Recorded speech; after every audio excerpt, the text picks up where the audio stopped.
একটা গল্প মনে পড়ে গেল। গল্পটা হচ্ছে এরকম, মানে সমসাময়িক বিভিন্ন প্রেক্ষাপট নিয়ে।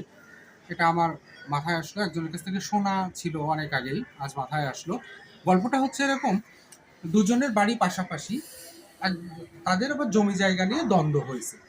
তো দ্বন্দ্ব হওয়ার পরে কি করেছে, একজনের বাড়ির গেটের সামনে নিজের জমিতে তিনি একটা বাথরুম করে দিয়েছেন। মানে সেই লোকটা ঘর থেকে বেরোলে দেখতে পারবে যে তার প্রতিপক্ষের বাথরুমটা তার বাড়ির সামনে, কিন্তু তার জমিতেই না, এটা সে প্রতিপক্ষের জমিতেই করেছে।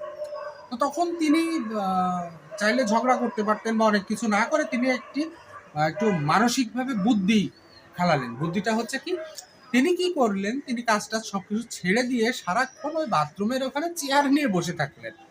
তো ফলে কি হলো, ওই বাড়ির যে নারী সদস্য আছেন বা অন্যান্য যারা আছেন তারা এখন বাথরুমে যাইতে বিব্রত বোধ করতেছে, কিন্তু কিছু আবার বলতেও পারতেছে না, কারণ সে তো বসে আছে তার জায়গা জমিতে, কিছু বলা যাচ্ছে না। তো সেক্ষেত্রে পরবর্তীতে কি হলো, উনি লোকটা বাধ্য হয়ে ওনার বাথরুমটা তো ওখান থেকে সরিয়ে নিলেন।